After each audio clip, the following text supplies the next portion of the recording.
Hey hello everyone, once again welcome back to your channel Krida Chitte. Hope आप सभी लोग बहुत अच्छे होंगे, फिट होंगे, फाइन होंगे और जहाँ होंगे स्वस्थ होंगे। तो आप सभी को जैसा कि पता है, हम लोग यहाँ पे फिजिकल एजुकेशन यूपी एलटी के सिलेबस के अकॉर्डिंग प्रिपरेशन कर रहे हैं। और अभी हम लोग अपने एलटी के सिलेबस के अकॉर्डिंग यूनिट सेकंड में है, जहाँ पे हम लोग थ्योरीज़ के बारे में पढ़ रहे हैं, जिसमें हम लोग थ्योरीज़ ऑफ प्ले यानी प्ले थ्योरी डिस्कशन कर रहे हैं। इसका 2 पार्ट हो चुका है और आज ये लास्ट पार्ट होगा थ्योरीज़ ऑफ प्ले का, जहाँ तक है कि ये कंप्लीट हो जाएगा। और इसके बाद इससे रिलेटेड क्वेश्चन भी हम लोग जितने भी इससे क्वेश्चन बनते हैं इंपॉर्टेंट क्वेश्चन, उसको सॉल्व करेंगे नेक्स्ट पार्ट में। और लास्ट में आपको बताएंगे कि एक वैकेंसी आई है जिसके लिए आप अप्लाई कर सकते हैं, हमारे जो फिजिकल एजुकेशन के स्टूडेंट हैं। तो चलिए स्टार्ट करते हैं। जैसा कि आज का जो हमारा टॉपिक है थ्योरीज ऑफ प्ले, जो हम लोग डिस्कशन करेंगे, उस टॉपिक का नाम है साइको एनालिटिक थ्योरी। जी हाँ, साइको एनालिटिक थ्योरी के बारे में लोगों ने पहले भी डिस्कशन कर लिया है कि ये इंपॉर्टेंट है और ये थ्योरी हमें किसने दी है, कौन इसके प्रवर्तक हैं। तो साइको एनालिटिक थ्योरी जैसा कि आपको स्क्रीन में दिख रहा है, ये थ्योरी हमारे सिगमंड फ्रायड ने 1856 से 1939 के बीच में दिया था। और ये बहुत बार क्वेश्चन आता है दोस्तों कि साइको एनालिटिक थ्योरी किसने दी है। तो याद रखिएगा, सिगमंड फ्रायड जो है इसके जनक हैं, इन्होंने थ्योरी दी थी। और अगर डेट पूछते, सन पूछते, तो सन भी देख लीजिएगा, 1956 से 1939। तो ये सिगमंड फ्रायड है दोस्तों, इन्होंने रेचन की अवधारणा को अपनाया था, इसलिए रेचन सिद्धांत यानी मनोविश्लेषण सिद्धांत के रूप में कार्य किया था। और इनका कहना था कि मनुष्य खेल के द्वारा क्या करता है कि अपनी जो दबी हुई भावनाएं हैं, जो फीलिंग्स हैं, जो इच्छाएं हैं, उनको क्या करता है, उनको पूरा करता है। सिगमंड फ्रायड के अनुसार दोस्तों कि जो हमारी काम भावनाओं को क्या करता है, जीवन के सभी जो क्रियाएं होती हैं उनको केंद्र माना जाता है। और खेलों द्वारा क्या करता है कि जो खेल द्वारा व्यक्ति या पर्सन, जो स्टूडेंट या बच्चा कोई भी है, तो व्यक्ति क्या करता है, इन्हीं दबी हुई जो भावनाएँ हैं, जो फीलिंग्स हैं, उनको क्या करता है, बाहर निकालता है। दबी हुई प्रतिभा को, दबी हुई भावनाओं को बाहर निकालता है, संतुष्टि फील करता है। इस धारणा की जो रचना है, मतलब कह सकते हैं आनंद यानी सिद्धांत से परे, यानी बियॉन्ड ऑफ प्लेजर प्रिंसिपल कह सकते हैं। तो फ्रायड ने जो खेल सिद्धांत की कहते हैं कि जो खेल सिद्धांत की रूपरेखा के रूप में प्रस्तुत की है, जिसमें उन्होंने क्या किया था, विकृत रूप से खेल को एक पुनरावृत्ति बाध्यता माना है, यानी कि रिपीटिशन कंपल्शन माना है कि इसकी स्थिति में बताया, जिसमें बालक क्या करता है, निरंतर अपने किसी अनुभव को बार बार दोहराने का इच्छुक होता है। और मतलब कह सकते हैं कि जो है कि play represent not merely wish fulfilling in tendencies but also मेस्ट्री।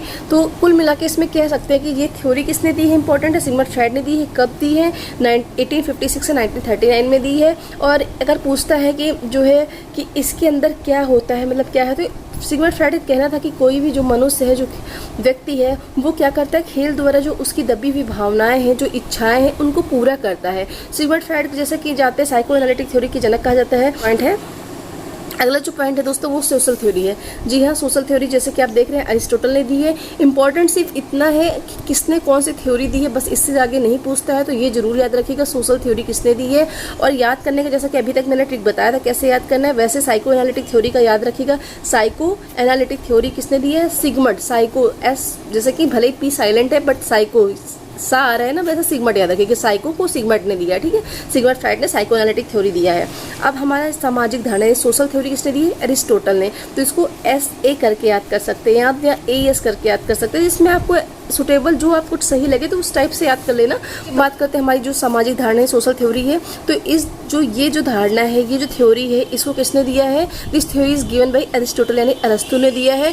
अरस्तु ने इसमें कहा है कि जो खेल के ही माध्यम से क्या करता है, व्यक्ति जो होता है, व्यक्ति को मान्यता मिलती है और वह समाज को में एक प्रतिष्ठित स्थान प्राप्त करता है। खेल उसे समाज में रहना सिखाता है और समाज में स्वीकृति प्रदान करने का भी गुण प्रदान करता है। मतलब उन्होंने समझ गया कि उन्होंने क्या कहा है, कि उन्होंने कहा है कि ये जो सामाजिक धारणा है, इस धारणा के तहत क्या होता है कि मनुष्य में सामाजिक व्यवहार का एक अत्यंत महत्वपूर्ण भाग माना जाता है। जरूरी भी है यार, हम लोग हैं तो समाज में है, तो हम लोगों का जो बिहेव है बहुत इंपॉर्टेंट है।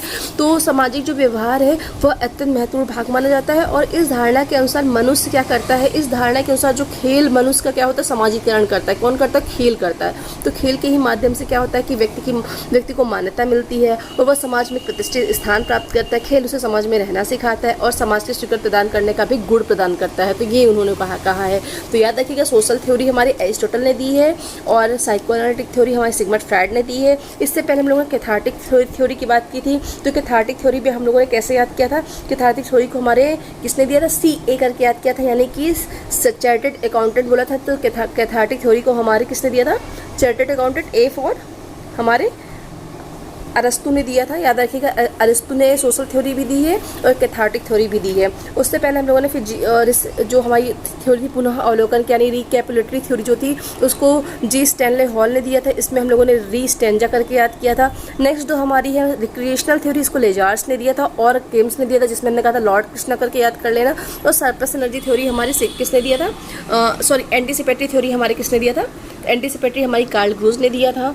और सरप्लस एनर्जी किसने दिया था, सरप्लस थ्योरी किसने दिया था, एस फॉर सरप्लस बताया था मैंने, एस एस एच करके याद करने को कहा था, डबल एस एच करके कहा था याद करने के लिए। जो पहली थ्योरी थी सरप्लस एनर्जी वो हमारे किसने दिया है, हर्बर्ट स्पेंसर और सिचलर ने दिया है, यानी डबल एस एच करके आप याद कर सकते हैं। अगली थ्योरी की तरफ हम लोग बढ़ते हैं, प्ले इज लाइफ थ्योरी किसने, जो हमारी है प्ले इज लाइफ थ्योरी, इसको हमारे जॉन डीवी ने दिया है। तो जॉन डीवी ने क्या कहा था, जॉन डीवी की शिक्षा दर्शन पर आधारित है ये थ्योरी। जॉन डीवी क्या कहते थे, इसको इस क्रिया को जीवन का केंद्र मानते थे। और यह जो क्रिया होती है ये किस पे आधारित थी, ये खेलों पे आधारित थी दोस्तों। और जीवधारी क्या होता है, जो जीवधारी है व्यक्ति है, व्यक्ति होने के कारण क्या होता है, मनुष्य में क्या होती है, प्राकृतिक रूप से तत्पर होता है। और वृद्धि के काल में उसकी तत्परता खेलों के रूप में बढ़ती जाती है। जैसे जैसे व्यक्ति बढ़ता है उसके लाइफ में उसमें बहुत सारी चेंजिंग आती है। वैसे वैसे क्या होता है, जैसे जैसे मनुष्य बड़ा होता जाता है वैसे वैसे उसे खेलों के रूप में भी बदलता जाता है। छोटा था तो वो कुछ और गेम खेलता था, बड़ा हुआ तो कुछ और खेलता है, और बड़ा होगा तो कुछ और खेलता है। जैसे जैसे बड़ा होता जाता है तो उसे गेम का खेलने का तरीका भी, उसके गेम्स भी बदलते जाते हैं। तो ये इन्होंने कहा है। अब हमारी कॉग्निटिव थ्योरी, ये भी बहुत इंपॉर्टेंट है, इसको हमारे जेन पियाजे ने दिया है। ये सारे जरूर याद रखिएगा किसने कौन सी थ्योरी दी है, क्योंकि ये किसी भी लेवल का एग्जाम हो दोस्तों वहाँ पे जनरली ये जरूर पूछता है। तो इसको रट लीजिए, कैसे भी करके करिए, चाहे तो ट्रिक बना के करिए, जो भी आपको जिस तरीके से याद करना है आप याद कर लीजिए। तो हमारी जो कॉग्निटिव थ्योरी है दोस्तों किसने दिया है, जेन पियाजे ने दिया है। अब जेन पियाजे क्या कहते हैं कि जो इन्होंने कहा है कि खेल जो होता है, खेल मानव बुद्धि के मध्य क्या करता है, खेल का जो होता है, जो मनुष्य होता है उसकी बुद्धि के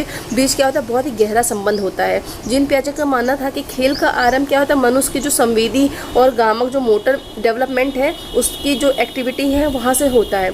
और जैसे जैसे क्या होता है, बालक जो होता है बाहरी वातावरण में आता है तो उसका संबंध क्या होता है, उसका संबंध बाहरी चीज़ों से होता है। तो बालक के खेल में क्या होता है, बालक को खेल से सकारात्मक आनंद प्राप्त होता है। सिंपल याद करिएगा, जेन पियाजे ने कॉग्निटिव थ्योरी दी है। इन्होंने कहा है कि बालक को खेल के द्वारा सकारात्मक एनर्जी, पॉजिटिव एनर्जी मिलती है, या उसको सकारात्मक यानी पॉजिटिव हैप्पीनेस यानी सकारात्मक आनंद प्राप्त होता है, सकारात्मक आनंद की अनुभूति करता है। और इन्होंने कहा है कि बालक बुद्धि के मध्य क्या है, खेल का गहरा संबंध है। बुद्धि के मध्य गहरा संबंध है, किसका, बुद्धि के मध्य खेल तथा बुद्धि का गहरा संबंध है। ठीक है, तो कॉग्निटिव थ्योरी हमारे किसने दी है, कॉग्निटिव थ्योरी हमारी जेन पियाजे ने दी है। This is the most important theory, सारी इंपॉर्टेंट है क्योंकि हर बार एग्जाम में किसी भी लेवल का एग्जाम हो जनरली पूछते हैं। तो याद रखिएगा जेन पियाजे ने हमारी कॉग्निटिव थ्योरी दी है। इसमें इन्होंने दोस्तों कहा था कि बालक को खेल से सकारात्मक आनंद की अनुभूति होती है, और जो खेल होता है उसका जो मानव की बुद्धि के साथ बहुत ही गहरा संबंध होता है। ठीक है, अब नेक्स्ट हमारी जो आती है इंस्टिंक्ट प्रैक्टिस थ्योरी, जो विलियम मैकडूगल ने दी है, जिसको हम लोग बोलते हैं, क्या बोलते हैं, सहज प्रवृत्ति धारणा बोलते हैं। जो विलियम मैकडूगल ने ये थ्योरी दी है। और विलियम मैकडूगल ने कहा है दोस्तों कि उन्होंने समझाया है मनोविज्ञान के अंतर्गत, उन्होंने क्या समझाया, उन्होंने समझाया कि जो हमारी सहज प्रवृत्ति है किसी क्रिया के लिए प्राथमिक अभिप्रेरणा का कार्य करती है। ठीक है, जो कोई भी क्रिया है उसके लिए वो प्राथमिक अभिप्रेरणा का कार्य करती है, मोटिवेशन का कार्य करती है। किसने दी है थ्योरी, मैकडूगल ने दी है। ठीक है, याद रखिएगा मैकडूगल ने थ्योरी दी है। तो आपने देखा ये हमारी थ्योरी थी, हमारी प्ले थ्योरी थी। एक बार रिवीजन करना चाहे तो देख सकते हैं। तो हमारी जो ये प्ले थ्योरी है, सोशल थ्योरी हमारे एरिस्टोटल ने दिया है, SA करके याद कर सकते हैं इसको आप। प्ले थ्योरी हमारी जॉन डीवी ने दिया है, आप कुछ भी बना सकते हैं। जॉन को प्ले करना बहुत पसंद था, जॉन कहता था कि खेल ही जीवन है, ऐसे करके याद कर सकते हैं। कॉग्निटिव थ्योरी हमारी जेन पियाजे ने दी थी, और इंस्टिंक्ट जो थ्योरी है ये हमारे विलियम मैकडूगल ने दी थी। ठीक है, नेक्स्ट हमारी जो साइकोएनालिटिक थ्योरी इंपॉर्टेंट है, सिगमंड फ्रायड ने दी थी। ओके, अब ये सारी स्क्रीनशॉट इसका ले सकते हैं, इसके आगे सारे नाम लिखे हुए आप देख सकते हैं कैसे याद करना है। पहले का मैंने बताया था डबल SH करके याद कर लेना। एंटीसिपेटरी थ्योरी को कार्ल ग्रूज ने दिया है तो AC करके याद कर लेना।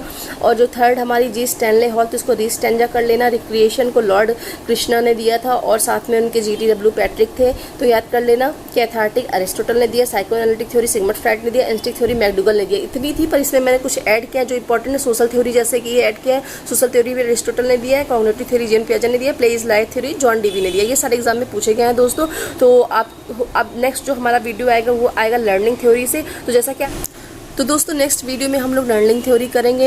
लर्निंग थ्योरी भी बहुत इंपॉर्टेंट हमारे सिलेबस के अकॉर्डिंग। होप आप सभी लोग को प्ले थ्योरी समझ में आई हो। जितना इंपॉर्टेंट था प्ले थ्योरी का उतना मैंने बताया है आपको। अब इसका जो नेक्स्ट पार्ट आएगा उसमें प्ले थ्योरी से जितने भी क्वेश्चन बनते हैं, जितने पूछे गए हैं, जो भी हैं, उनको हम लोग कवर करेंगे। उसके बाद फिर हम लोग लर्निंग थ्योरी में भी चलेंगे।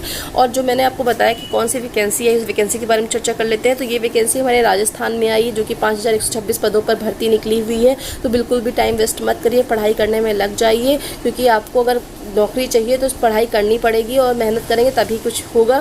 तो ये जो भर्ती है इसमें 2 पेपर होने हैं। एक तो जीके जीएस का होगा नॉर्मली, एक आपके सब्जेक्ट का होगा। राजस्थान का है तो राजस्थान के बारे में पूछेंगे, वहाँ के जीके बाद वहाँ के जो जीके जनरल नॉलेज है वहाँ के बारे में पूछेंगे, और करंट अफेयर्स जो भी गेम्स वगैरह करंट में हुए हैं ये सारी चीज़ें पूछेंगे। इसका सिलेबस मैं आपको दे दूँगी PDF में, लिंक में शेयर कर दूँगी, या नेक्स्ट वीडियो में आपको इसका नेक्स्ट वीडियो में इसका जो सिलेबस है वो आपको बता दूँगी क्या क्या पढ़ना है, आपको कैसे तैयारी करनी